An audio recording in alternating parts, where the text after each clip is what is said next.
Retweet. That was an opinion of somebody, and that was a retweet. I'll put it out there. People can decide for themselves. I don't take a position.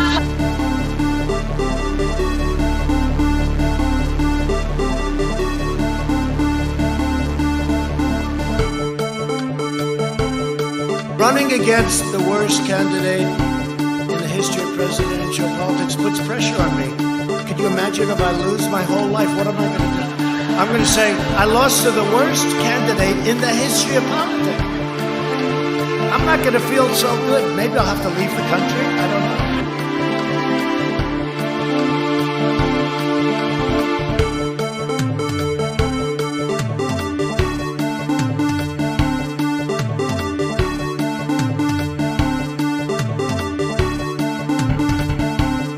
know. I went in yesterday and there was a television screen. I went in yesterday and there was a television screen, and I said, this is genius.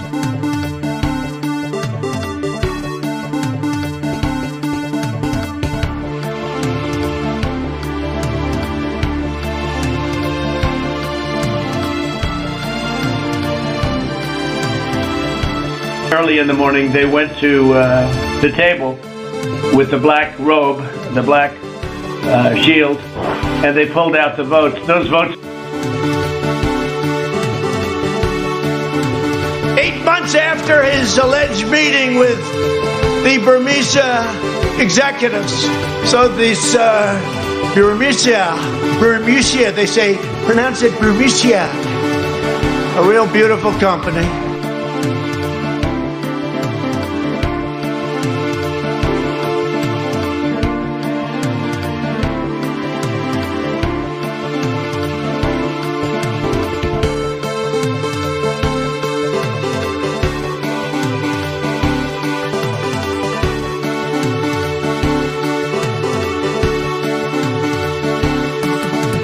But the real problem is that our leaders are dumb. Dumb. So dumb.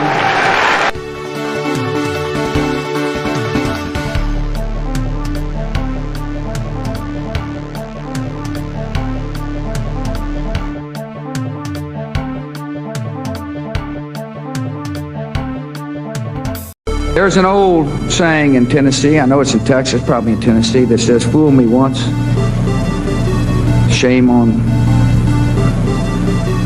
you. If fool me, we can't get fooled again.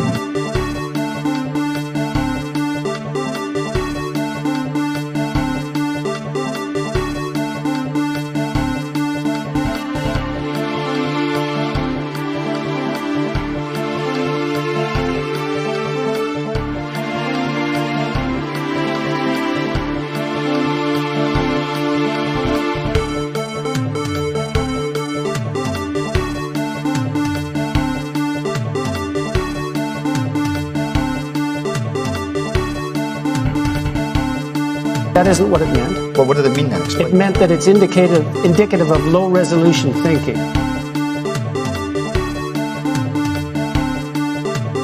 I went in yesterday and there was a television screen, and I said, this is genius.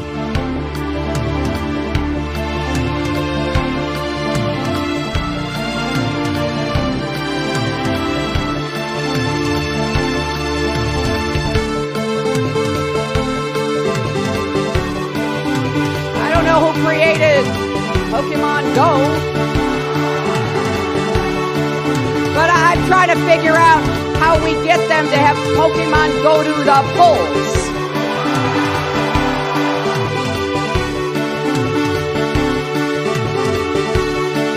Even before you do that, and not even including that, that's why I hardly even included that number, although in one state we have a tremendous amount of dead people, so I don't know. I'm sure we do in Georgia, too. I'm sure we do in Georgia, too.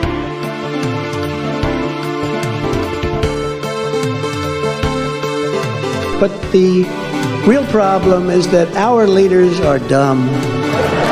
Dumb. So dumb.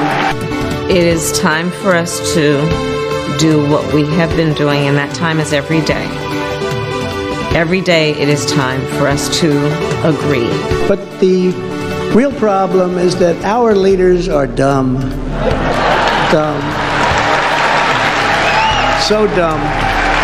I got your words straight, Jack. Let's go, Brandon. I agree. Testing. Hello, users, and welcome to another episodic installation of the Above It All broadcast. Got a show going on today. Folks, I'd like to announce that the State of the Onion is going to be tonight, and I will be streaming. I decided I'm going to be streaming the State of the Union tonight at 9 p.m. So just throwing that out there. If anyone wants to join me, I will be doing so in 11 hours from now. So we'll see what that's all about.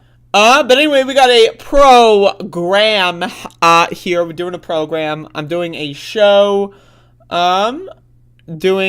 Texas primary, that's correct. I'm sure we can get some information on that as well during the State of the Onion. But anyway, so during the State of the Onion, I will be eating an entire onion live. No, I'm just joking. Unless maybe I'm not. I'm very excited to experience it with Andrea. Whoa. I mean, it's going to be an experience. Joseph Robinette Biden, the sequel, the second one. The first one, again, didn't end up performing too well at the box office. So we got Joe Biden, too. I would like to remind everyone that Barack Obama is also a 2. Barack Obama is also a 2, for those of you that don't know. So Joe Robinette Biden 2, Barack Hussein Obama 2. They're both 2s. So I don't know if you knew that, but now you do. Going back even more, we got George W. Bush. That's also George Bush 2. So we got a lot of 2s going on. Is Bill Clinton a Bill Clinton 2? Let me see. Let me look at this guy's name. William Jefferson Clinton. No, doesn't look like it.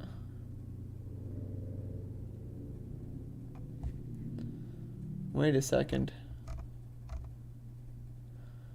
Oh, shit. Bill Clinton was a 3. Apparently, he was born William Jefferson Blythe III. So his name's not even Clinton? What? Since when? So not only is Clinton a 3, but he's not even a Clinton. He's a Blythe. He changed his last name. That's interesting. Why did he do... Hold up. I gotta figure this out.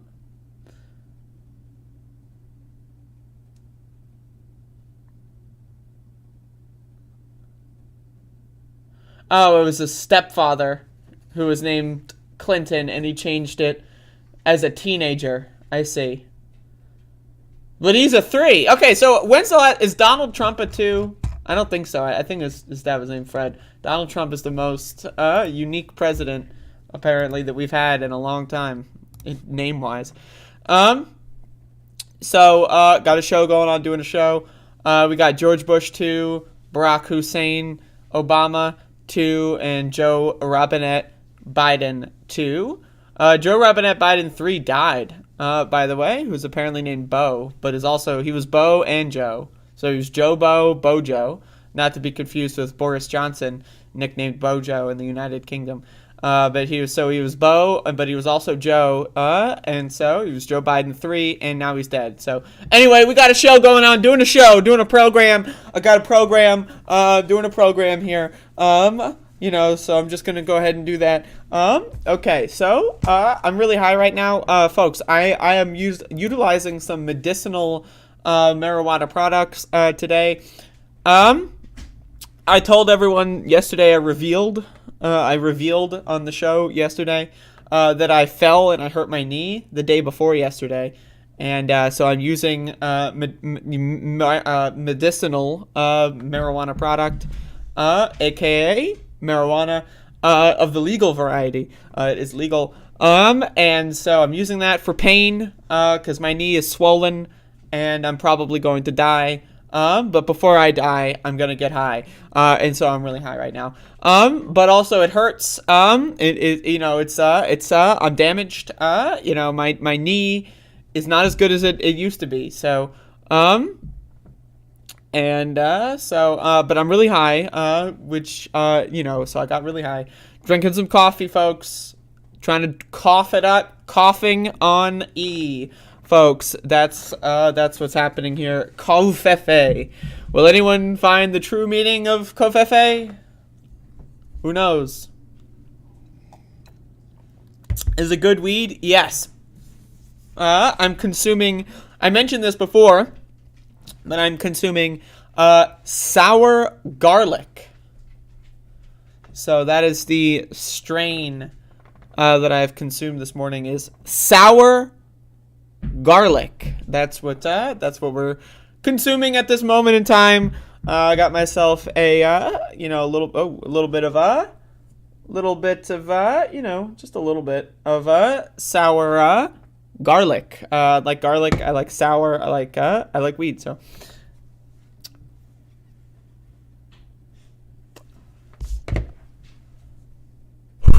all right, so I'm my knee, I cannot feel my knee.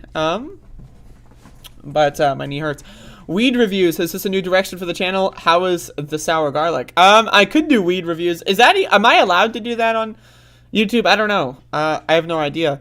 But currently I am in a legal zone. I'm consuming legal products under the law. It is legal. And so I don't know if that makes it. I don't know what YouTube's position is. Is there any cannabis crypto? Yes, I know plenty of cannabis-related cryptocurrency spaces. So yes. If anyone has any questions, comments, or concerns, feel free to field them to me. Also, speaking of a field, tonight I'll at 9.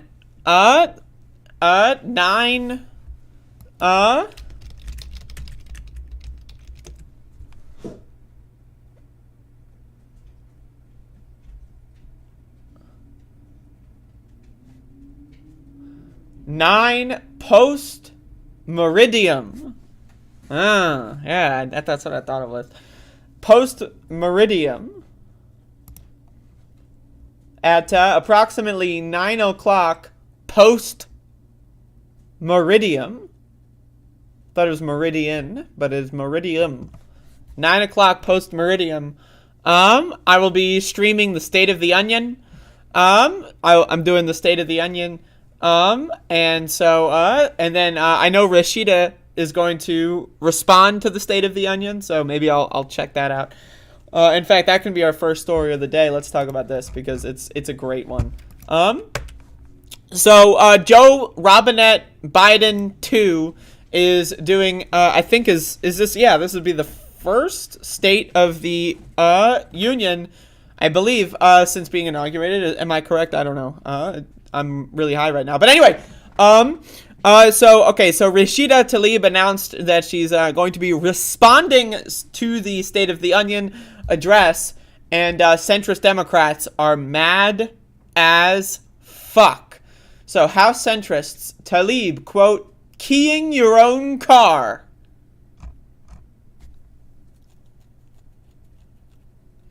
Centrist House Democrats are unloading on Rep. Rashida Tlaib Dimish for her plan to give a response to President Biden's State of the Union address on Tuesday. It's just like keying your own car and slashing your own tires.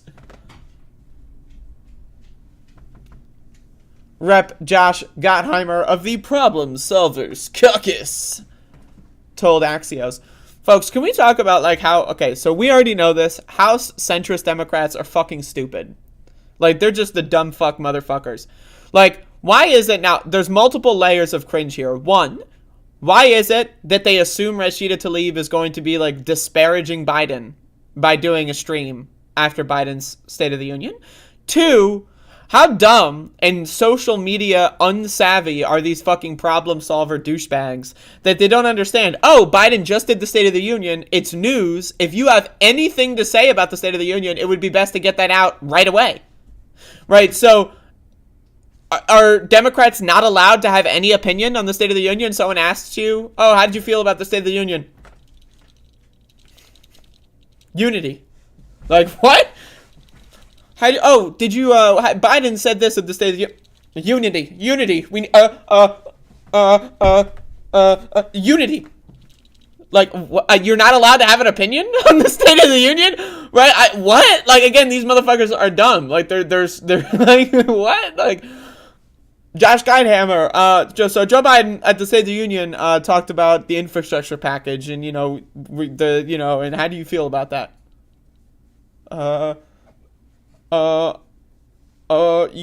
Unity? I'm sorry, I just don't understand. Like, you're not allowed to have a fucking opinion on the State of the Union. That's ludicrous. Why it matters.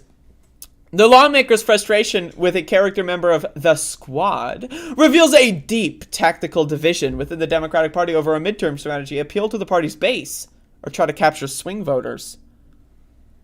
Huh? The centrists... Now, that's just like a false dichotomy right there. The centrists think the night should belong to the president and his priorities. So they're not going to be doing any TV interviews, right? When that happens is when the State of the Union happens, right? These mainstream media networks, what they do is they make a whole night of it. Like, they go 8 a.m. to 2 a.m. and they bring everyone on to discuss before and after what he's going to say and then what he did say and how they feel about it. So we can be assured, right, that no Democrats will be appearing on CNN or MSNBC until, I don't know, the first 24 hours we need a moratorium on this? What is the argument here?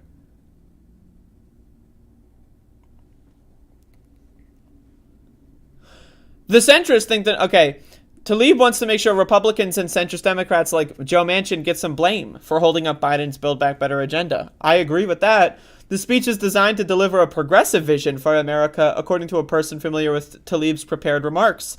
Despite some sensational coverage, it's simple. I'm giving a speech about supporting President Biden and his Build Back Better agenda for the people, she tweeted. So, again,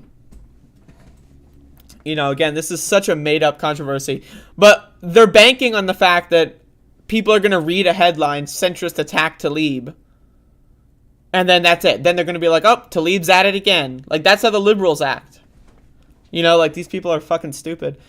The divide between progressives and centrists is likely to persist throughout the year as both sides are convinced their approach is the best way to retain the majority. I disagree with that. I think centrists are just lying. Gottheimer told Axios, the State of the Union address has no place to play out. It's massively counterproductive. Well, aren't you doing that right now?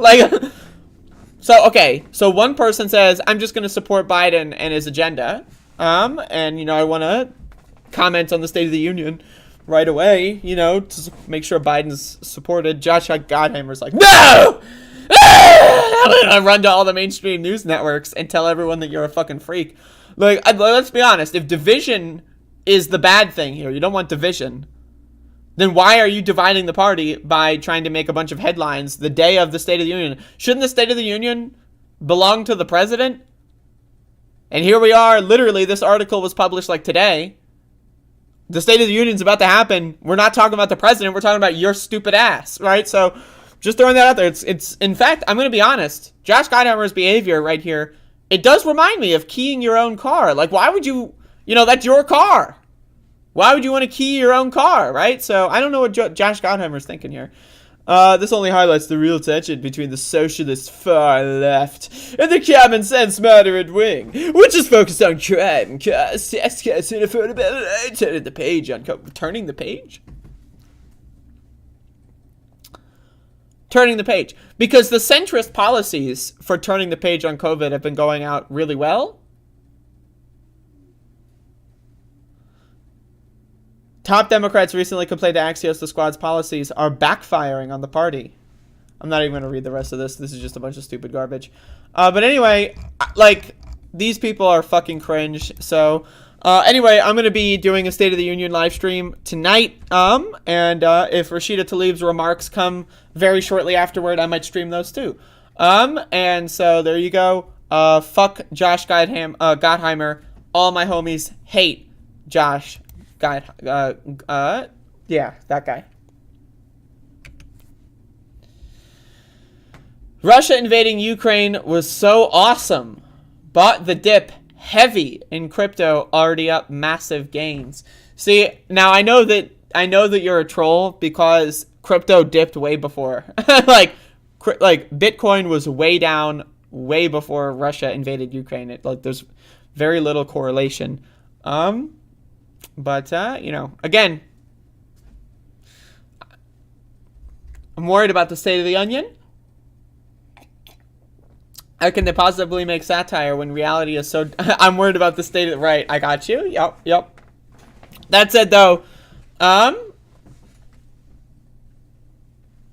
Bitcoin is up like 12% today, so... Send you Ilhan Omar's tweet, which includes... Okay, is there more to this story that I missed because I'm a stupid dumb poo-poo head? It dumped 6K to 33K. Okay, so let me get this straight. Okay, so Bitcoin dumped, implying it's going down. So it went down from 6 to 33. So Russia invades Ukraine, right? And then it goes, now it's at a strong 6. So Russia invades Ukraine, now it's at what? It dumped 6 to 30. What are you talking about, bro? Dumb as hell. Dumb as hell. I don't know what to tell you.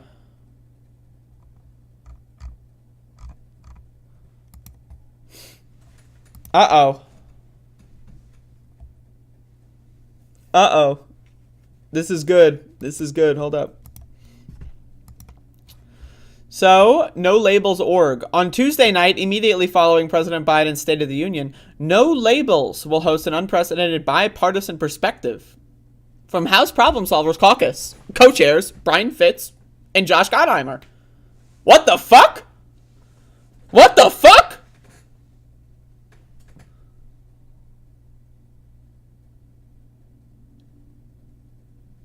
Come on, man, you can't make it up. I mean, well, actually you can, because they made it up, because they're doing it. So someone made it up at least.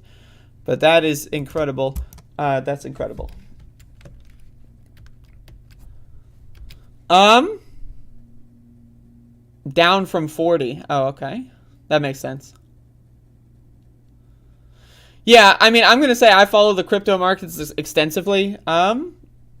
And yes, Russia invading Ukraine did make it a slight downtrend. But, like, it was already significantly downtrending. So it's like the idea of saying Russia invading Ukraine is awesome. Like, that, like, I'm sorry, but I can't respect that at all.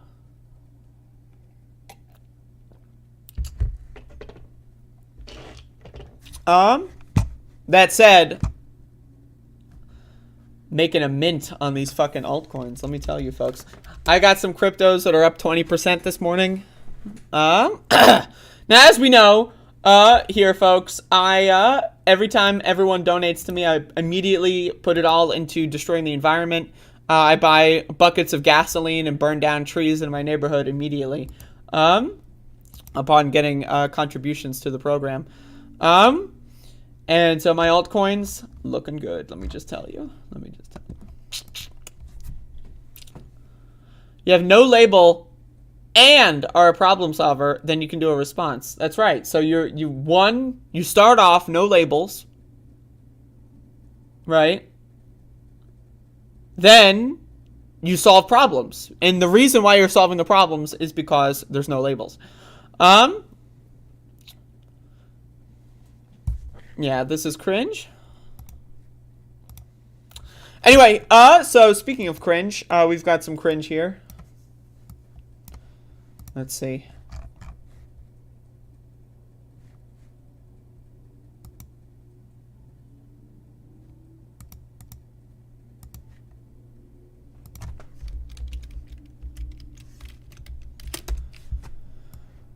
All right, so there was a situation that occurred. In Ohio, there was a video that went viral of a supposed Proud Boy beating the shit out of someone, And so I was going to cover this the other day, but then, you know, the Ukraine situation, you know, I covered that more so. And now there's an update to this. This person apparently has been charged. So I want to play this video real quick. It's 20 seconds, so feel free to come back in 25 seconds. And then we will see what the update is to this. Edward. He's a cop, apparently. So this guy, I mean, talk about, like, let's be honest, like, this guy is not, you know, he's, okay. Nigger bitch, shut your mouth. Yo. So, you can see this guy is drunk and just beats the shit out of people for no reason. Now again, this guy was arrested or apparently charged, and he's a part of the Proud Boys. So again, this is something that, you know, I get a lot of pushback, apparently. There is a lot of pushback. Talking about right-wing violence, apparently it's a distraction. A lot of people think there's no such thing as right-wing violence. There's no fascist going around beating the shit out of people. Now again, I hate, you know, I hate to just be this person, but I mean, again, this is the week that, like, Ben Burgess goes on Joe Rogan's show to talk about how there's no such thing as street-fighting fascists and it's a made-up problem. That week, mass shooter inspired by Andy No shoots 5 people in Portland. Now we've got this video coming out of a drunken Proud Boy beating the shit out of someone for no reason, just, again, because, you know, again, like, he's using fucking racist language here. Like, it's pity. Just saying, the idea that this is not a problem is purely fictitious, and anyone downplaying the fact that there's right-wing violence in this country, you know, maybe Putin should come in and denazify the United States. I'm not sure. But anyway, I want to read this article here. Man with possible ties to far-right group charged with attacking black woman in Akron. Now again, possible ties, aka he is deeply involved with these organizations. A Kent man with possible ties to the far-right Proud Boys is accused of attacking a young black woman in Akron's Highland Square early Sunday morning while shouting racial slurs. Andrew Walls, 26 of Kent, is charged with possessing a firearm while intoxicated and assaulting a 23-year-old black woman after a video captured what appeared to be Walls hurling racial and derogatory slurs at her and others. After further investigation, police added a second assault charge on Monday related to a 26-year-old victim. Captain Dave Luff said Walls turned himself in to police after 2 p.m. Monday. The video has drawn national attention after online sleuths found an Akron Beacon Journal story about local Proud Boys, a far-right, all-male group that was part of the January 6th attack on the Capitol. In it, there's a 2019 photo of a strikingly similar-looking man named Andrew Walls on the Kent State campus. In the photo, he's manning a table filled with guns before Beto O'Rourke, who is in favor of gun control, stumped for the U.S. presidency on campus. So again, you can read the rest of this if you'd like, but the guy got charged, which is, you know, that's good. We'll see how that ends up. But really, I want to talk about how, again, there are people out there that think that right-wing violence, right, is made up. It's a made up problem. And really the main problem with that is that, okay, so they say right-wing violence is made up, and then they spend all of their time attacking, quote, Antifa. Right? So obviously, if you think that there's no such thing as right-wing violence, then Antifa doesn't need to exist, right? So this is why it's so problematic when people try to downplay right-wing violence in this country and then attack groups that defend people against this kind of stuff. Whenever there are, like, Proud Boys or Patriot Prayer or any of these fucking, like, groups or whatever going to a city for a rally, this is stuff that happens all the time. They're there for a couple days before the rally and a couple days after the rally sometimes, and they will just go downtown, like, bar to bar and beat the shit out of people. This has happened in New York. This has happened in Philadelphia. It's happened in Washington, D.C., right? And now it's happened in Ohio, right? This is what they do. They walk around like they're just, like, in a gang. Like, they just walk around with their buddies and beat the shit out of people who happen to not be white or male. Like, this has been documented several times, right? And so this is why groups like Antifa exist, right? You know, in these cities to coordinate and defend. So when people know that these people are coming, you know, they can prepare for that and understand where these people are going to be, you know, and help people get out of there, help defend people, because, again, just letting right-wingers walk around and punching the shit out of random people because they're black or because they're a woman, it's not good. And so this is why we need anti-fascists in these cities. to know when these people are coming, what they look like. And so that way, if there is a video like this, how did we know that this is the person who had far-right ties? Well, because anti-fascist researchers already identified this person and knew who they were. So again, and now that's leading to the police getting involved and arresting them, which is good. Again, fuck them. Fuck the Proud Boys and fuck the right. This shit is unacceptable.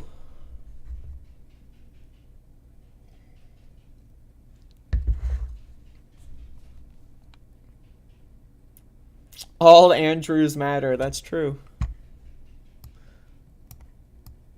That is true.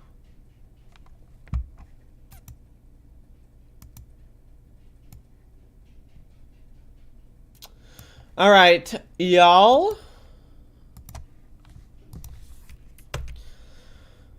So this will be the first and probably only time I will cover this story on my channel, but you may have seen this before. California Freedom Convoy cancels trip to DC, citing low participation. This is the real cancel culture, folks. This is the real cancel culture. It appears that no one was interested in these people's LARP, and no one cared, and then they didn't even really make it halfway. Far-right organizers have announced the end of a freedom convoy that was headed to Washington, D.C. after launching in California, saying that they didn't have enough participants to get past the Kansas-Missouri border. Early Saturday morning, on the Facebook page Freedom Convoy USA 2022, the group announced that it didn't have enough members in its convoy to warrant pressing on toward the nation's capital. The launch in California had a good turnout of supporters, but only 5 trucks were with us on arrival to Vegas, the group said in a social media post. Only 5. Whoops! Last week, hundreds turned out for the convoy's kickoff event in Adelanto, California, organized to emulate a convoy of trucks, blah, blah, blah. These people are cringe, and they're losers, and they don't know how to organize, and they're losers. So fuck them. Can we get a big fuck you to the Freedom Convoy? All my homies hate the Freedom Convoy. Fuck these motherfuckers. You failed. Womp womp.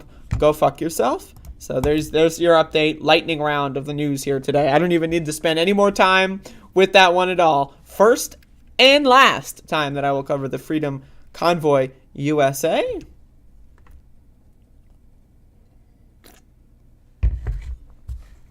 A beautiful convoy.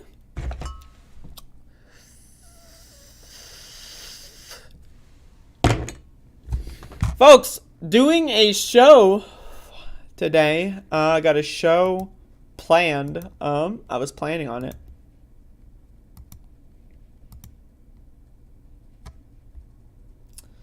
Planning on doing a show.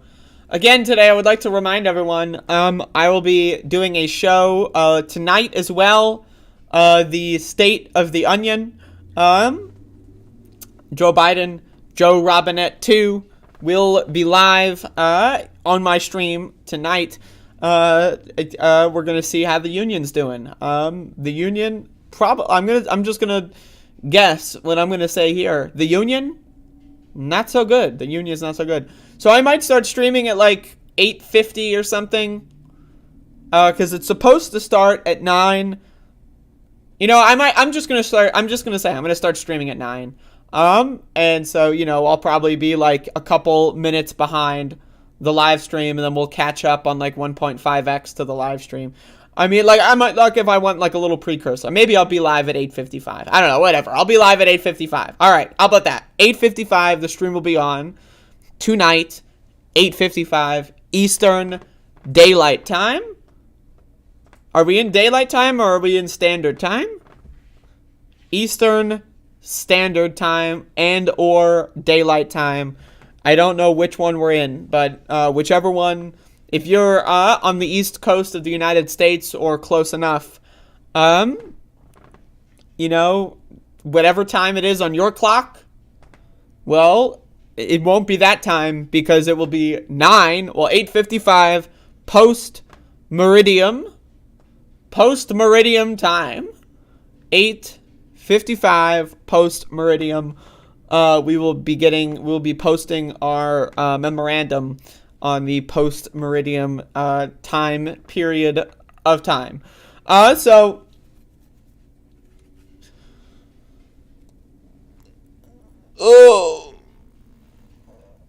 some people say EDT when it's like, I don't know. I don't know. A drinking game? Maybe. It could be. You want me to drink? I'll do it. I mean, I was asked, so now I have to. I got like a fucking, like a situation going on in my nose. Holy crap. How long has that been there? Ooh. Anyway. I hope we get a new stream background. Yeah, me too. Standard time. U.S. goes to daylight savings on March 13th. Wait, we're going in on March 13th? Holy shit, that's like a week from now. It's like 2 weeks from now? It's crazy. If he mentions nuclear weapons, yeah.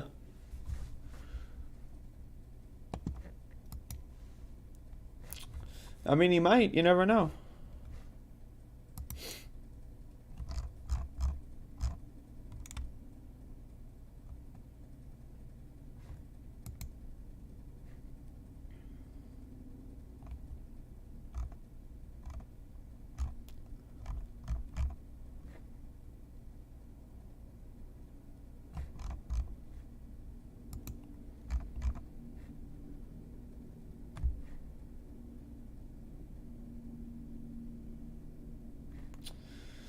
All right, folks. We're going to be moving into the Ukraine portion of the program, folks. So we're going to be talking about some graphic footage here. So if that's not something you're interested in, feel free to log off.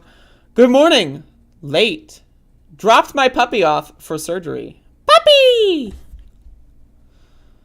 Folks, 8:55 post meridium. Tonight, Eastern Standard Time, I will be streaming Joe Biden's State of the Onion address. So be there or be square. But for now, let's get into Ukraine. So the Putin's illegal militia essentially has begun attacking the second most populous city of Ukraine, I am told, of Kharkiv. And so I've got a couple of videos here. This is ongoing, most recently updated within an hour or two. Residential areas have been destroyed, have been bombed. We can see here, this is a video from the area near the central square of Kharkiv. Again, Russia's propaganda outlets have been telling people that they are not targeting residential areas at all. Here you can see the bomb going off. We've been told that they're not, they're not targeting apartments, even though we're seeing apartments being targeted. We're seeing, they're not going after houses. This is a denazification peacekeeping mission, folks. So we can see that that is clearly not the case. We have an update from about an hour ago that says that a hospital was destroyed. Presumably, there were people in the hospital that have been killed. I've read reports that dozens of children have been killed, but I haven't seen any official numbers yet. And again, folks, I'm going to take this off the screen and talk more about this. But whatever criticisms you have of NATO, of whatever expansion, whatever you want to talk about, I don't care. It's very clear that Russia, their military under the control of Put, are deadly, war criminals, psychopaths, and they need to be stopped. I mean, am I saying that we need to invade with the U.S.? No, that's not what I'm saying. Shut the fuck up already. But what I'm saying is that this is unacceptable. You cannot claim to be an anti-imperialist if you are not condemning what's going on in Ukraine. Bombing hospitals is unacceptable. It's unacceptable when the United States does it in Iraq. It's unacceptable when Russia does it in Ukraine. And so I'm scared because I don't know how something like this de-escalates. How do you de-escalate from this position? Is Putin just going to back off now? Well, is he already in, right? So it's sunken cost fallacy, right? The economy of Russia is already pretty much going to be destroyed, based on the actions up until this point. So what motivating factor would there be for Putin to give up now? Okay, he gives up, then what? Is the economy going to suddenly bounce back in Russia? And what's going to be going on in Ukraine? Millions of people currently affected and displaced. So, what possible... I'm genuinely asking because I don't know. I haven't heard any potentially de-escalatory outcome of this. This is getting worse by the day. Like every single day, more reports of civilians being murdered and massacred are coming out. Putin again, Belarus with the non-nuclear revocation. Putin bringing nukes into Belarus, putting nuclear forces on high alert, right? The European Union is going to potentially accept Ukraine into the European Union to ease aid and weapons transfers from the EU countries to Ukraine, which Putin says is escalatory. Right? Where is the de-escalatory move? What is the de-escalatory move? I genuinely don't know. I don't know how it goes back from this point. And maybe I'm wrong, maybe I'm missing something. And if you think I'm missing something, feel free to please let me in on that, because this is very scary. And again, yes, there are hundreds of people being killed, children included, but also, again, entire apartment complexes being destroyed, right? That's, thousands of people's homes, all of their possessions, all of their furniture, their family photos, right? Their food, wasted resources. Like, think about it this way. Like, why are there homeless people in the world, right? Like, there's homeless people in the world, and we're destroying homes, houses, beds, and where there's starving people in the world, and we're just destroying food for no reason. Like, think about it on that cost, right? So, like, okay, Putin takes Ukraine. Ukraine is destroyed. These are the most populous cities in Ukraine.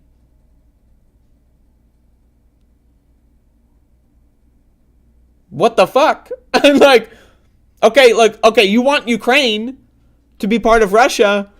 Why destroy everything? We have reports that Putin wanted to take Ukraine by the weekend. Covered a story yesterday how propaganda outlets were preparing that. That didn't end up happening. Ukraine put on a fight. What's going to happen if Putin somehow successfully assassinates Zelensky? Zelensky, who's become like a global hero, right, at this point. And yes, obviously we know every president has dirt, right? Like, Zelensky's not perfect, right? He's made mistakes as a politician, as a person, absolutely. But right now, as far as the world is concerned, we've got to be honest. And I agree with a lot of that too, that he's the protagonist here. He has taken control of the propaganda war. He has become everything Putin has wanted to pretend to become for his entire life. Zelensky has done that. So, what's going to happen if Putin kills Zelensky? Because Putin does not like that Zelensky is basically the masculine hero of the world. Again, something that Putin wants to be and has tried literally decades and decades and decades to pretend to be, spending billions of dollars of, whatever, ruble equivalent on propaganda campaigns to convince people that he's masculine, photoshopping his physique and photos and all that, right? Zelensky's done that overnight. So Putin wants to kill him. I mean, he's already said that he wants to take out the head of state. And if Zelensky's not going to surrender, what does that mean? Take out means kill. So, I don't know. It's not good, folks. We're fucked. We're fucked. I mean, we just being humanity. I don't know what to tell you. I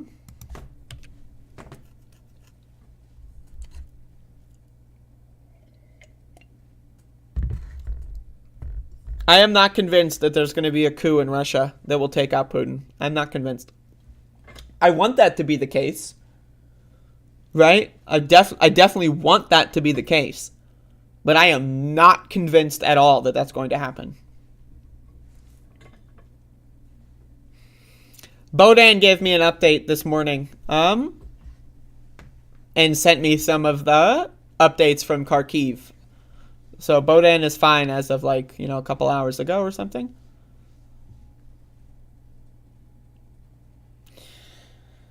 Folks, I want to remind everyone, 8:55 post-meridium, I will be doing a State of the Union response to Joseph Robinette Biden 2.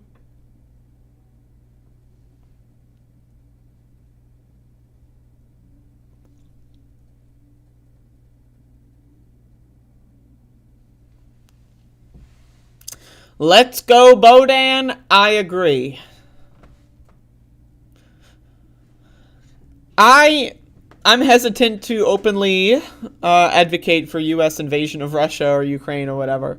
And the reason is because I'm not convinced that that's going to yield a good outcome.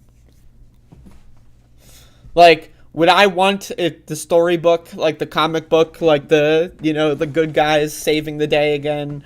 The U.S., takes out Hitler 2.0 and then turns around and becomes, the world police, but for real this time, and, the good way. Would I love that comic book ending? Yeah, I'm not convinced that the U.S. getting involved is going to help anything. I'm just not. And if I'm willing to listen to that argument, I'm not convinced that it won't. There's a lot of people, and maybe this is a shortcoming for me. I'm not sure. But there's a lot of people that are 100% never going to happen, can't happen. You know what? I'm not 100% on that. I'm going to be honest. I'm 90% maybe, 95%. I don't want to get involved. But I'm willing to listen to an argument. If someone can present to me an argument, I'm willing to listen to it. But I genuinely think that the best way that I think that this could de-escalate would be if Putin gets taken out from the inside. Someone in the military says, know what, this has gone too far. His citizens rise up and take him out. That's, I think, the only real way that this could. I don't think that the U.S. or NATO getting involved, because really the U.S. getting involved means NATO getting involved. I don't think that that's. I just don't think that that's gonna. I really don't know. I don't know how that would help anything. I don't. But if someone wants to present an argument, I'll listen. But Catherine, again, I know that's your position, but I'm not convinced. So, gonna have to keep trying. All right, folks. So I'm gonna play this video here. Been talking about this a lot on my channel because I'm pro Molotov on this show. But CNN did a news report. Previously, I covered out Sky News. A non-U.S. outlet, did a news report on Molotovs and how the Russian civilians are defending themselves. And so now CNN has done a report interviewing this lady, and we'll see what she has to say. She says she's going to show us them now. These are the only weapons she has, but she says she's ready to fight. Let those Russian shits come here, she says. We are ready to greet them. How did you learn how to make Molotov cocktails? Google helped, she tells me. You Googled it. Of course, she says. If Russian forces push into the capital here in Kiev, what will you do? We will beat them. They won't come, she tells us. I believe in our Ukraine. I believe in Ukrainian people. Moments later, she's off. Russian forces are still moving forward. And there is much work to be done. So, again, the mainstream media coverage of this Ukraine conflict, has been mostly pretty horrible. But I do have to say, I like it when they cover guerrilla warfare tactics, because in my opinion, again, I just want to be very clear for my American audience here. Now, I'm not, I consider self-defense to be the ultimate, like, I 100%, I am not a pacifist for the reason that I believe in self-defense. I personally believe that if there is an invasion and an occupation, you have an obligation to defend yourself. And now if you physically can't, and you need to be someone that runs away, that's fine. It's all good. I mean, if you have the capabilities, if you have the strategy, the whatever, the equipment to defend yourself, you should. I'm not saying you should like be that guy in Tiananmen Square necessarily, but someone's got to be. But anyway, so and I think it's interesting that mainstream media is just showing people guerrilla warfare tactics, because again, I personally consider police in this country to be an occupying force, this country being the United States. And so I'm just saying, pay attention to a lot of the coverage in this kind of stuff, because other people are going to be learning from this and taking ideas from it. So I'm just throwing that out there, just a food for thought. Learning how to defend yourself in these kinds of situations. We never know. The world is being destabilized extremely quickly in front of our eyes. And so who knows? In a month from now, there could be an invasion in this country. In a month from now, there could be, another uprising in this country. We don't know. There's the clock is running out, folks. But anyway, shout outs to this Ukrainian grandmother, bringing some Molotovs to the fight. It's great.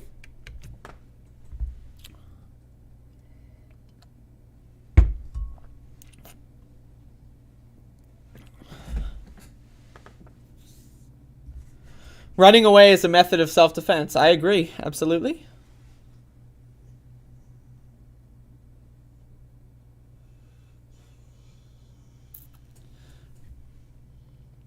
See, Catherine, I am not convinced that nukes are not going to fly.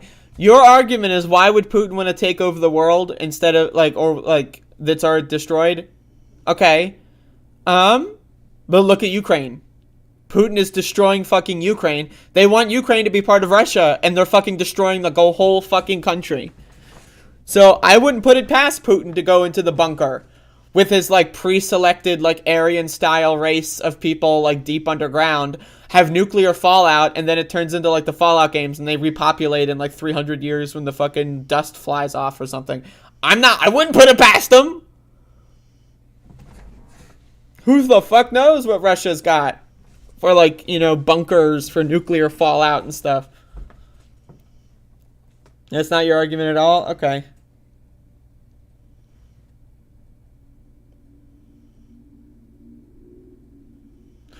I 100% believe Putin would nuke his own country as a pretext. I 100% believe that. Putin is completely unstable. Everything anyone ever wanted to say about Trump applies to Putin, but 10 times. I said, it's not happening, period. He may lose his mind and decide to do it, but no one is fulfilling that order because everyone knows no bunker saves you. I'm not convinced. I'm glad that you're convinced, and I'm glad that helps you right now, but I am not convinced of that. I saw an article that showed where some civilians from USA and Canada are volunteering to go to Ukraine. Now this is something I said on the show before. If you are someone that has combat training or wants to gain combat training, that's an opportunity. I mean, right-wing paramilitary forces have been going to Ukraine and being tutored by the Azov Battalion since 2014. So, right-wingers are doing it. I'm just saying. I'm just throwing that out there. It's just...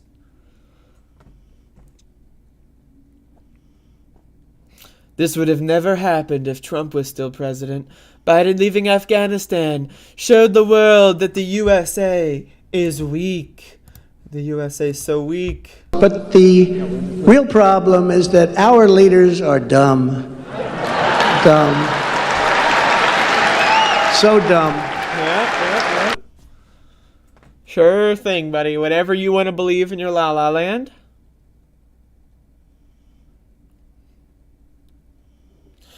Yeah, exactly, Bodan. right? Like, but like, why? What is there to control if you kill all the population, right? And the only people that stay there are like, you know, like it's just like, I don't know, man. I just don't get it. I don't get why, if you want something, that you would kill everyone. It's weird. It doesn't make any sense to me.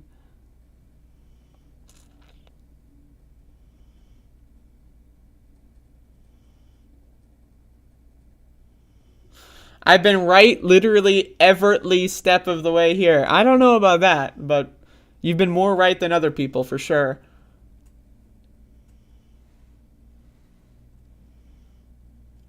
Everyone can verbally fillet me. All right, fine.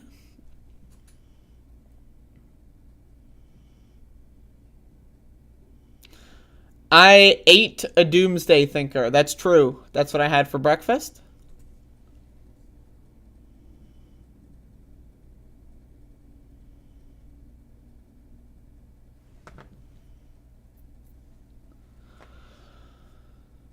Whew. All right, folks, let's keep going.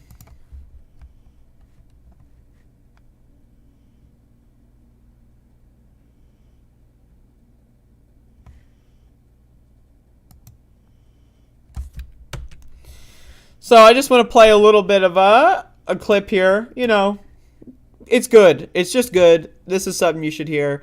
This is the Ukrainian ambassador to the United Nations telling it how it is when it comes to Putin and nukes. We have been prompted to call for an emergency special session as the level of the threat to the global security has been equated to that of the Second World War, or even higher, following Putin's order to put and alert Russian nuclear forces. What a madness. If he wants to kill himself, he doesn't need to use nuclear arsenal. He has to do what the guy in Berlin did in a bunker in May 1945. We have been... I just gotta say, first of all, referring to Hitler as the guy, I love that. I love that. Referring to Hitler as the guy is great. That's great. Second of all, I agree. If Putin wants to kill himself, he should do what the guy in Berlin did. I agree. But also, my opinion on this is I'm not convinced that Putin would use nukes and not have a way to stay alive. I'm convinced he would have a bunker, like, deep underground, and he would put himself in, like, cryo sleep with some secret Russian technology, like from Stranger Things or something. That's what I'm convinced of, personally. Like, if Putin is going to threaten or use nukes, I feel like he's going to be someone that has built up for that contingency his entire time in office. But that said, again, you know, I appreciate that, you know, the Ukrainian people and their politicians are openly calling Putin, you know, referring to him as the guy from Berlin, because that's what he is. He is a fascist. Honestly, again, people have a really big problem with comparing people to Hitler.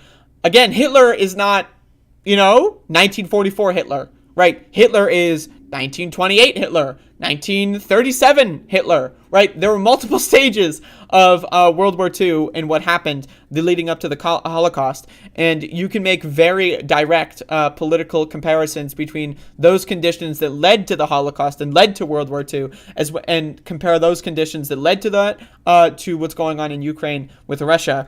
It's very similar, and to deny that link would be, it's just historically inaccurate. But again, fuck Putin. And he definitely should do exactly what the guy in Berlin did in 1945. I agree with that.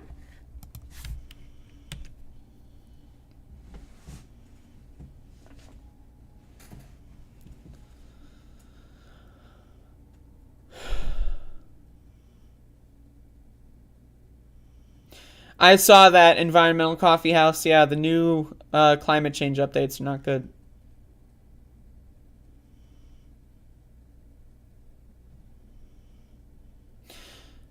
Putin wants to show that his power, and he wants to continue the ceasefire talks. Yeah, the ceasefire talks are like, that's the thing. It's like, what are you negotiating with, Putin?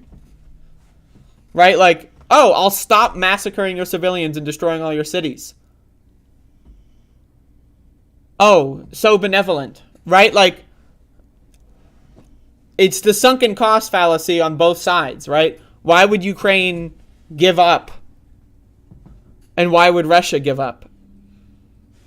Like, there's no reason for either side to give up.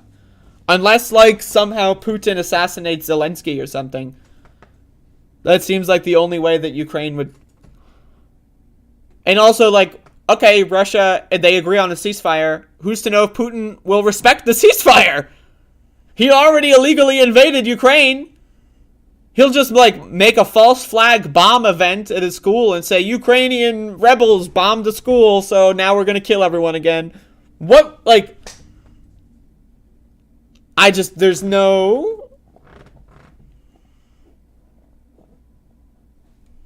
I don't see a ceasefire happening. But maybe I'm out of touch. I'm not sure.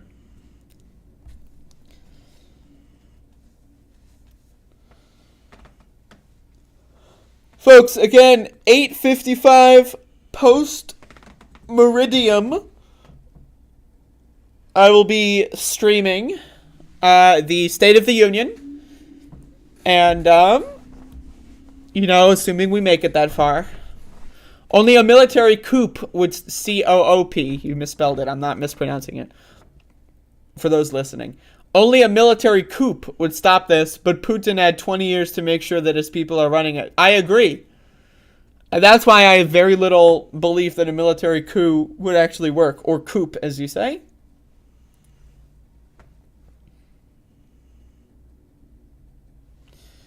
All right, folks. Let's talk about this. Russia is an authoritarian state. We know that. And so what would an authoritarian state want to do during a situation like the invasion of Ukraine when the propaganda war is not going in favor of Putin and Russia? Well, Russia is trying to block Ukraine war footage on TikTok. That's what they're going to try to do. Here's an article from Vice. Russia has demanded that TikTok change how it shows military content on its platform as it cracks down on social media in a bid to control information being shared around its war with Ukraine. Again, Russia is fighting a disinformation war, a propaganda war against Ukraine. And, that's what we need to understand. We are anyone participating in online discourse is participating in a propaganda war. Russia wants to control the flow of information, both inside and outside of Russia. Obviously, he has more control over the flow of information inside of Russia, but he's going to try to leverage his influence to control the propaganda machines all over the world if he can. So that needs to be understood. Such a move would affect how video footage from Ukraine war appears on its platform and hinder open source investigators monitoring the invasion. The state regulator, Roskomnadzor, shared its official Telegram channel an announcement justifying a ban on recommending any military or political content for minors, saying it had identified content on the subject of a special military operation in Ukraine. Quote, special military. Okay, sure, yeah. With a pronounced anti-Russian character. Again, there's the fucking Russian, like they're just saying what they're thinking here. The announcement did not elaborate on what related political content covered. Probably, again, speeches from Zelensky, I imagine, because, again, Zelensky is becoming a hero in this war. So, probably that's what they're referring to. While there is a version of the app for under 13s, most children use the same version of TikTok as adults, meaning that the only way the platform would likely be able to respond to demands would be to change how these videos appear for everyone. TikTok has become an essential platform for following the Russian invasion, with creators across Ukraine and beyond live streaming the war and buildup of Russian troops. Videos on the front lines and in cities have proven vital for open source investigators tracking the war. It's also been a tool for spreading disinformation by both sides. Now, I wouldn't say that Ukraine is spreading disinformation as much as Russia, and the idea of equivocating those things, in my opinion, is laughable. But also, propaganda doesn't necessarily need to be lies. You can have positive propaganda, like showing, videos of Ukrainian soldiers making Molotovs or successfully repelling Russian forces. Forces can be positive propaganda that improves the morale of Ukrainian civilians, makes them feel better about the situation. The soldiers, and morale is a big thing. We see a lot of these videos of the Russian war here. Russian soldiers have very low morale. A lot of them don't even want to be there, right? So, and you can see that is playing a heavy part in, it's easier to play defense than it is to play offense at the end of the day in these scenarios. But again, Russia is going to try to control the flow of information, and they're an authoritarian state, so they might just end up banning TikTok altogether. So we'll see. We'll see how this goes.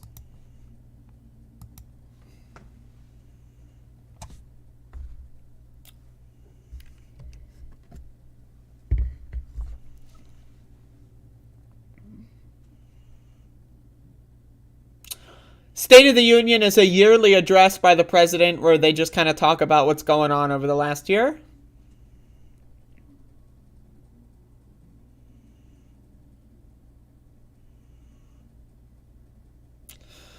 A Ukrainian sailor was arrested for trying to sink his oligarch boss's yacht. Fuck him. The oligarch boss's yacht, I should say. Fuck that oligarch.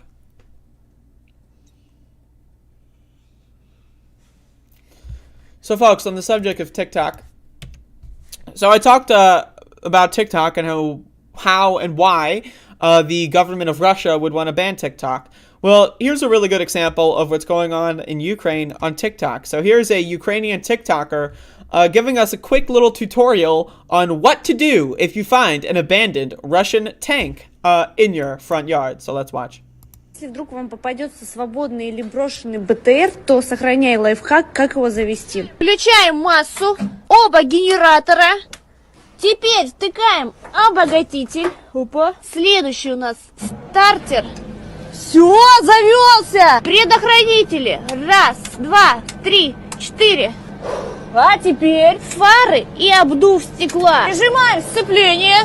О! И включаем первую скорость.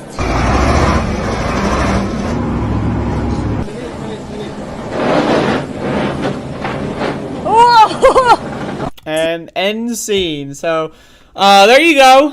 Now, again, we know that this is, this is indicative of the fact that there's Russian military equipment all around Ukraine. A lot of the times, Russians will flee. They will, be ambushed, and they will leave these tanks and other military equipment all around Ukraine.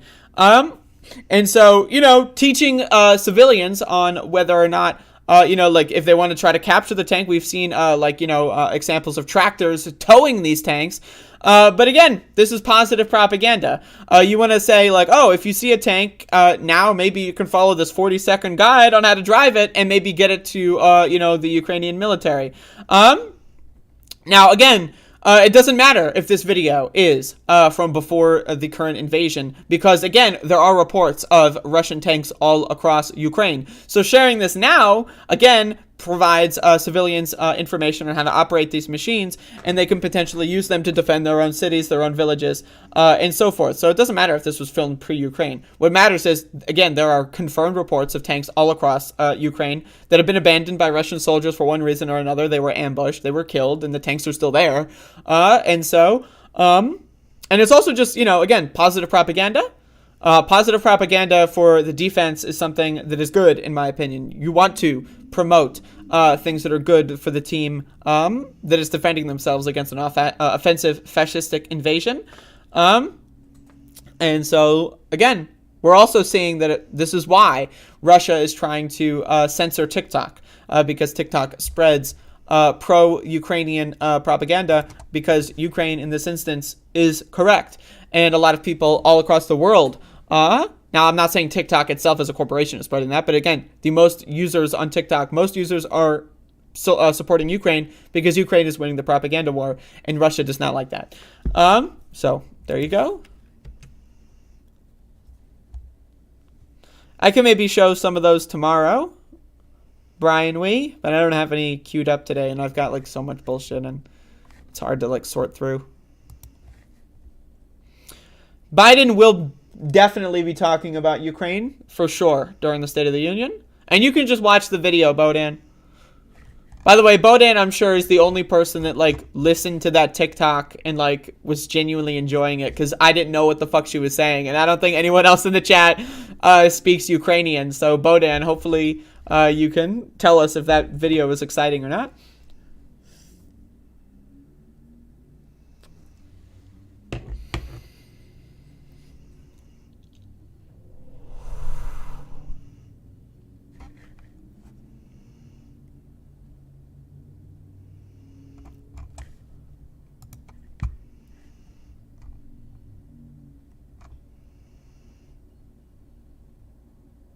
A no-fly zone. Now, again, if your argument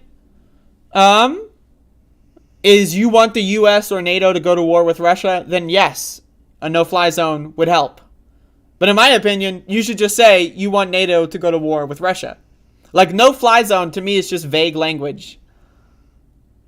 Like, it's just like, it's kind of like the bitch way of supporting NATO versus Russia. It's like, yeah, I'm a little bit of a pussy, so I'm just going to say no-fly zone and saying, instead of saying the U.S. troops go to war, you know? Yes, I understood every word. Well, there you go. It's got the Bodan stamp of approval.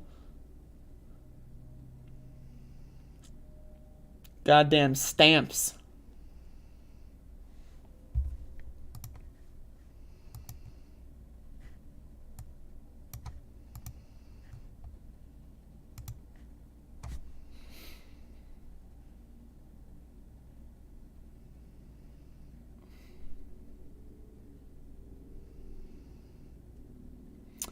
All right, folks, I'm going to be ending today's show a little earlier.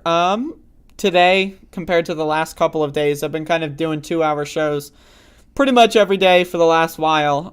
So I'm going to end this early today. Again, 8:55, I will be streaming the State of the Union tonight. And so, tune in for that. Press the like button. I agree, Bob. Let's go, Bodan. I agree. And also, if you want to provide me with monies of some kind, I like monies. And if you choose to give me monies, I'm going to help you with that. So PayPal, Cash App, or Patreon would be much appreciated. And again, tomorrow I will be live at 10 a.m. Thursday, I have a guest lined up, and I will tell you all who the guest is tomorrow. But Thursday, I do have a guest lined up, so it should be interesting. And anyway, so that's the program.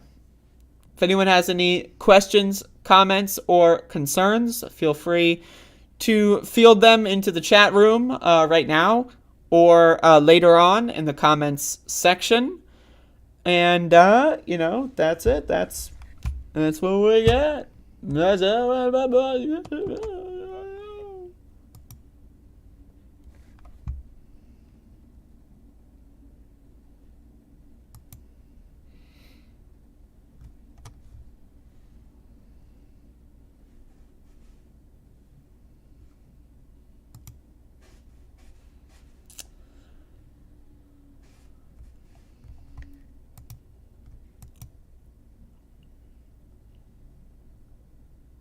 I really enjoyed your Doom stream yesterday. Yeah, definitely go back and watch the VOD if you missed it, folks.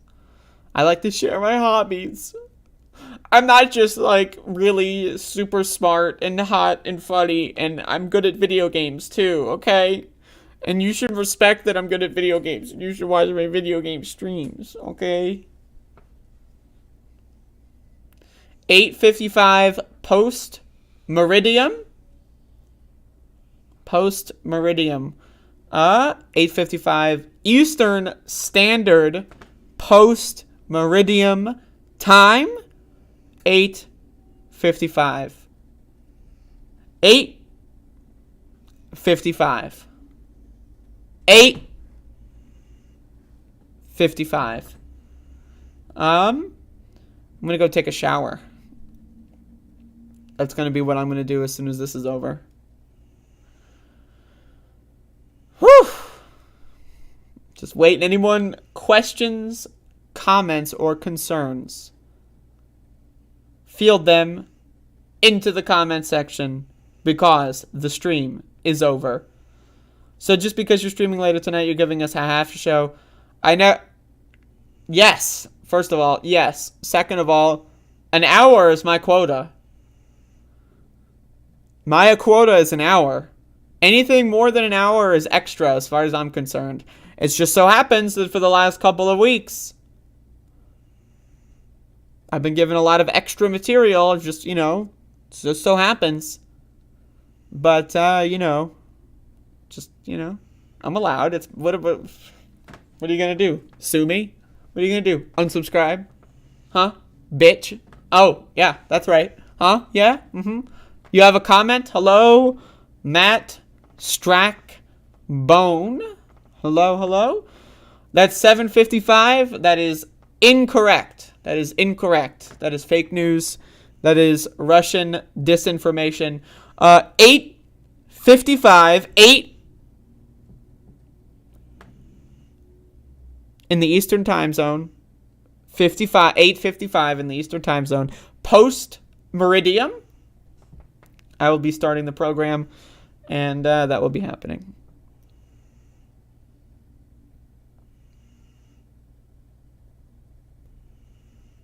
Yeah, I mean the stream tonight's just it's gonna be a program. You will be on the Benjamin P. Dixon show Thursday at 7:45. Okay. Well, I will wake up and I will be in there. There you go. What are you talking about? What's the scoop? Andrea, not if you live in the Central Time like I do. 8:55 Eastern Time. Fuck Central Time. In fact, if you're watching Central Time, get out. Get out. Get out. You got to get the hell out of here. Because Eastern Time, 8:55 Eastern Time, the show will begin. 8:55 Eastern Time. Folks, so I want to remind everyone, I've got some sour garlic medicating marijuana program product, and I'm going to be utilizing that again, folks. Let me retell the story. I fell on ice the other day and it hurt my knee, and so I'm injured, and I'm using marijuana not recreationally today, but I'm using it medicinally and medically as of this current moment. And I'm consuming sour garlic at this moment. What programs do you use for making Doom mods? Mostly GZ Doom Builder, but that program is like 5 years old, so there might be a more recent iteration of it.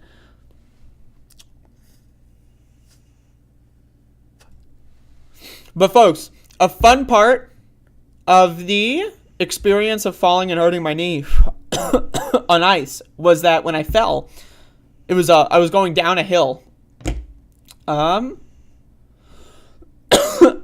so I was going down a hill, and so I fell, and I was going down a hill, so I just decided to slide down. I was like, all right, I've already got mud all over me, I'm already filthy, I'm already injured, so I slid down the hill that was made of ice, and it was very fun.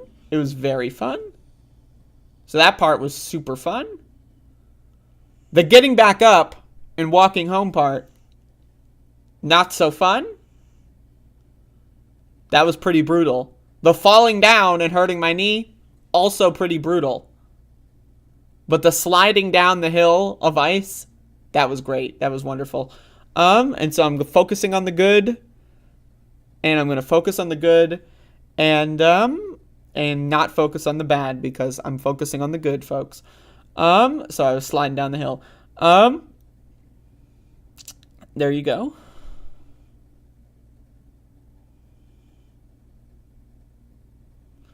Fuck that. I'm demanding perfection from Andrea at all times.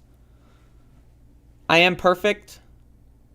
You know, like how like in Dragon Ball Z, you got Cell and then there's Perfect Cell. That's me. I'm the perfect Andrea.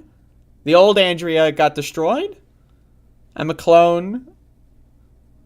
that was given moderately to significantly more intelligence. I'm the clone. I replaced the original a long time ago, and I'm the perfect iteration. I have to be more careful. Oh, I'm aware. Do I need good snow and ice shoes, boots? Possibly, but that's not important right now.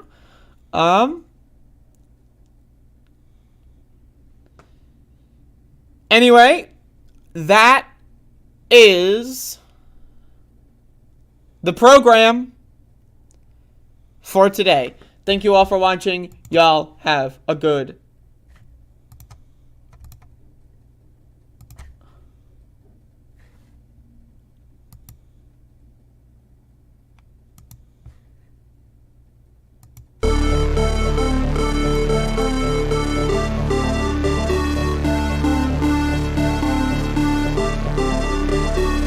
I went in yesterday and there was a television screen, and I said, this is genius.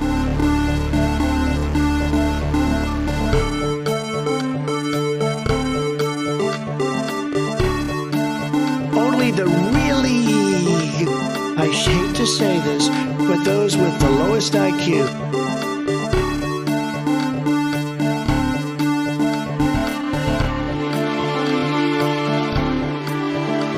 In case you don't know, and you haven't seen the latest polls, the American people hold the President of the United States in contempt. They hold this institution in contempt. They hold the Republican Party in contempt. They hold the Democratic Party in contempt.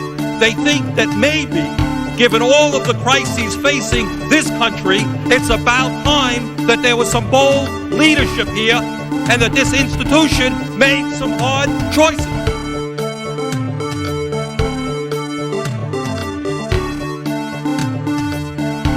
$7 million for reef fish management, $25 million to combat Asian carp, $2.5 million to count the number of amberjack fish in the Gulf of Mexico.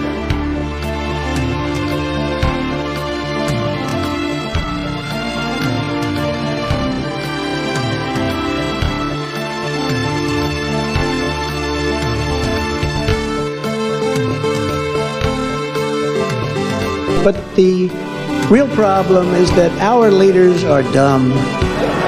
Dumb. So dumb.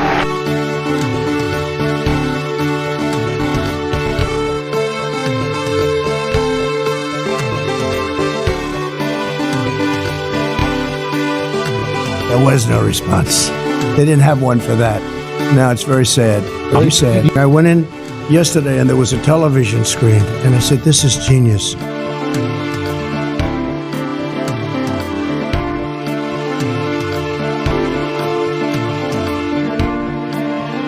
And then they have cans of soup. And they throw the cans of soup.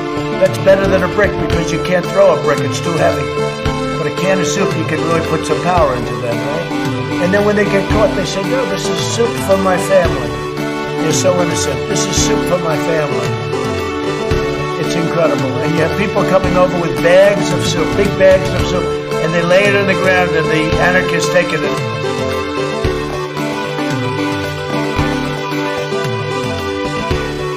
It was an amazing phone call I made. 40 Wall Street actually was the second tallest building in downtown Manhattan. And it was actually, before the World Trade Center, was the tallest. And then when they built the World Trade Center, it became known as the second tallest, and now it's the tallest.